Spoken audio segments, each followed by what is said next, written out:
ಶಿರಾ ತಾಲೂಕಿನ ಗಾಣದಹುಣಸೆ ಗ್ರಾಮದ ಶ್ರೀ ಸತ್ಯಸಾಯಿ ಕಾರುಣ್ಯ ನಿಕೇತನಂ ಗುರುಕುಲಂನಲ್ಲಿ ವಿಶ್ವ ಪರಿಸರ ದಿನವನ್ನು ಅರ್ಥಪೂರ್ಣವಾಗಿ ಆಚರಿಸಲಾಯಿತು. ಕಾರ್ಯಕ್ರಮವನ್ನು ಸಸಿ ನೆಡುವುದರೊಂದಿಗೆ ಉದ್ಘಾಟಿಸಲಾಯಿತು.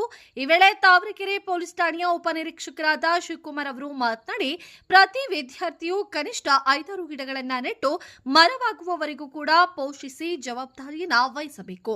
ಪರಿಸರ ಸಂರಕ್ಷಣೆ ಪ್ರತಿಯೊಬ್ಬರ ಕರ್ತವ್ಯ ಎಂದು ಹೇಳಿದರು. ಕಾರ್ಯಕ್ರಮದಲ್ಲಿ ಕ್ಯಾಂಪಸ್ ಅಧ್ಯಕ್ಷ ದಿಲೀಪ್ ಕುಮಾರ್, ವಾರ್ಡನ್ ಅನಿಲ್ ಕುಮಾರ್, ಶಿಕ್ಷಕರು ಹಾಗೂ ವಿದ್ಯಾರ್ಥಿಗಳು ಭಾಗವಹಿಸಿದ್ದರು.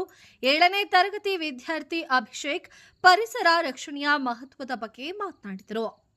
ವಿಜ್ಞಾನ ಶಿಕ್ಷಕ ಗೋವಿಂದರಾಜು ಮಾತನಾಡಿ, ಮನೆಗೊಂದು ಮರ ಊರಿಗೊಂದು ವನ ಎಂಬ ಪರಿಕಲ್ಪನೆ ಸಾಲದು. ಪ್ರತಿಯೊಬ್ಬ ವ್ಯಕ್ತಿಯೂ ಕೂಡ ಒಂದೊಂದು ಮರವನ್ನ ಬೆಳೆಸುವ ಸಂಕಲ್ಪವನ್ನ ಮಾಡಬೇಕು ಎಂದು ಕರೆಯನ್ನ ನೀಡಿದರು. ಈ ನಮ್ಮ ಕ್ಯಾಂಪಸ್ನಲ್ಲಿ ಎಲ್ಲೆಲ್ಲಿ ಜಾಗ ಗುರುತಿಸ್ಕೊಡ್ತಾರೆ ಅಲ್ಲೆಲ್ಲ ಎಷ್ಟು ಸ್ಟೂಡೆಂಟ್ಸ್ ಇದ್ರಿ ನೀವು? ಒಬ್ಬೊಬ್ಬರಿಗೆ 10 ಗಿಡ ಅಂತಂದ್ರೂ 50 ಜನರಿಗೆ ಎಷ್ಟಾಯ್ತು?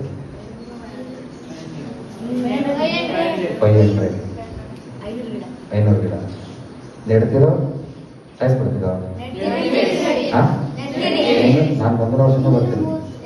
ಯಾರ್ಯಾರ ಗಿಡ ಎಷ್ಟು ಚೆನ್ನಾಗಿ ಬೆಳೆದಿದೆ ಅಂತ ಅಂದ್ಬಿಟ್ಟು ಪ್ರತಿದಿನ ವಾರಕ್ಕೊಂದ್ಸತಿ ನೈಟ್ ಮೀಡಿಯಮ್ ನಮ್ದು ಬಂದು ನೀವು ಟೀಚರ್ಸ್ ಕರ್ಸ್ಕೊಂಡು ನೀವೆಲ್ಲ ಮಲಗಿದ್ದಾಗ ನಾನು ಚೆಕ್ ಮಾಡ್ಕೊಂಡು ಹೋಗ್ತೀನಿ. ಬಂದು ಯಾರ ಗಿಡ ಚೆನ್ನಾಗಿ ಬೆಳೆದಿದೆ, ಯಾರ ಗಿಡ ಸತ್ತೋಗಿದೆ, ಯಾರ ಗಿಡ ವೀಕ್ ಇದೆ ಅಂತ ಅಂದ್ಬಿಟ್ಟೆಲ್ಲ ಚೆಕ್ ಮಾಡ್ತೀನಿ. ಆಗ್ಬೋದಾ?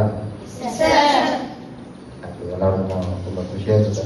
ದೇವರಲ್ಲಿ ಬರೀ ನಾವು ಹೇಳೋದಲ್ಲ, ಅವರು ಅಷ್ಟು ತಿಳ್ಕೊಂಡಿದ್ದಾರೆ ಅಂತಂದರೆ ಅವ್ರು ಇನ್ನೂ ತಿಳ್ಕೊಳ್ಳೋದು ಮತ್ತು ಜಾಸ್ತಿ ಇದೆ. ಅಥವಾ ನೀವು ನೀವೇನೇ ಕೆಲಸ ಮಾಡಿದ್ರೆ ಅದನ್ನ ದ್ವಿಗುಣ ಆಗ್ತದೆ ಅಂತ ನನ್ನ ಭಾವನೆ. ಎಲ್ಲರನ್ನೂ ನೋಡಿ ತುಂಬ ಖುಷಿ ಆಯಿತು. ಹಾಗೆ ಎಲ್ಲರಿಗೂ ವಿಶ್ವ ಪರಿಸರ ಸಂರಕ್ಷಣೆಯ ದಿನದ ಶುಭಾಶಯಗಳು.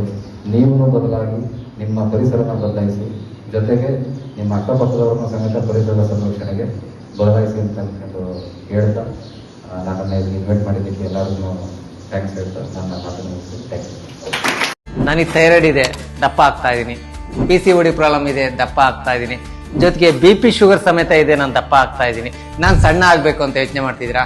BP ಶುಗರ್ ಕಂಟ್ರೋಲ್ ಆಗೋ ಜೊತೆಗೆ ಥೈರಾಯ್ಡ್ ಕಂಟ್ರೋಲ್ ಆಗಬೇಕು, PCODನೂ ನಾರ್ಮಲ್ ಆಗಬೇಕು ಅಂದ್ರೆ ನಮ್ಮ ಜೀನಿ ಸ್ಲಿಮ್ ನ ಯೂಸ್ ಮಾಡಿ ಯಾವುದೇ ಸೈಡ್ ಎಫೆಕ್ಟ್ ಇಲ್ದಂಗೆ ಸಣ್ಣನೂ ಆಗ್ತೀರಾ, ಹೆಲ್ತಿಯಾಗೂ ಇರ್ತೀರಾ. ಜೀನಿ ಸ್ಲಿಮ್ ರೆಫರ್ ಮಾಡ್ಬೇಕಾದ್ರೆ ಕಾರಣ ಏನಂದ್ರೆ ವೇಟ್ ಲಾಸ್ ಸಲುವಾಗಿ ನನ್ ಬಹಳ ಜನ ಕೇಳಿದ್ರು. ಫಸ್ಟ್ ನಾನ್ ತಗೊಂಡು ನನಗೆ ರಿಸಲ್ಟ್ ಬಂದ್ಮೇಲೆ ಆಮೇಲೆ ನಾನು ಜೀನಿ ಸ್ಲಿಮ್ ಇನ್ನೊಬ್ಬರಿಗೆ ಪ್ರಿಪೇರ್ ಮಾಡಿದ್ದೆ. ಸುಸ್ತಾಗೋದು ಕಡಿಮೆ ಆಯ್ತು, ವೀಕ್ನೆಸ್ ಅದು ಏನೂ ಇಲ್ಲ, ಪೂರಾ ಹೆಲ್ದಿ ಅದೇನೆ. ವೇಟ್ ಜಾಸ್ತಿ ಇರೋರಲ್ಲಿ ಏನೇ ಡೌಟ್ ಇಲ್ಲದೆ 100% ಬಳಸಬಹುದು. ಪ್ರತಿದಿನ ನಮ್ಮ ಜೀನಿ ಸ್ಲಿಮ್ ನ ಯೂಸ್ ಮಾಡಿ ಯಾವುದೇ ಸೈಡ್ ಎಫೆಕ್ಟ್ ಇಲ್ದಂಗೆ ನೀವು ಸಣ್ಣ ಆಗ್ತೀರಾ. ನಾ ಏನೇನೋ ಮಾಡಿದೆ, ಬೆಳಗ್ಗೆ ರಾತ್ರಿ ಎಲ್ಲ ವಾಕ್ ಮಾಡಿದೆ, ಬೆಳಗ್ಗೆ ರಾತ್ರಿ ಎಲ್ಲ ಮೆಡಿಸನ್ ತಗೊಂಡೆ, ಆದ್ರೂ ನನ್ನ ದೇಹದಲ್ಲಿರೋ ಸಕ್ಕರೆ ಹತೋಟಿಗೆ ಬರ್ತಿಲ್ಲ ಅಂದ್ರೆ ಯಾಕ್ರಿ ಯೋಚನೆ ಮಾಡ್ತೀರಾ? ಚೀನಿ ಶುಗರ್ ಆಮ್ಲನ 3 ತಿಂಗಳು ನಿರಂತರವಾಗಿ ತಗೊಳ್ಳಿ, ನಿಮ್ಮ ದೇಹದಲ್ಲಿರೋ ಸಕ್ಕರೆ ಖಂಡಿತವಾಗ್ಲೂ ಹತೋಟಿಗೆ ಬರುತ್ತೆ. ಆಮೇಲೆ ನಾನೇ ಬಂದು ನಿಮ್ಮನ್ನ ಭೇಟಿ ಮಾಡ್ತೀನಿ.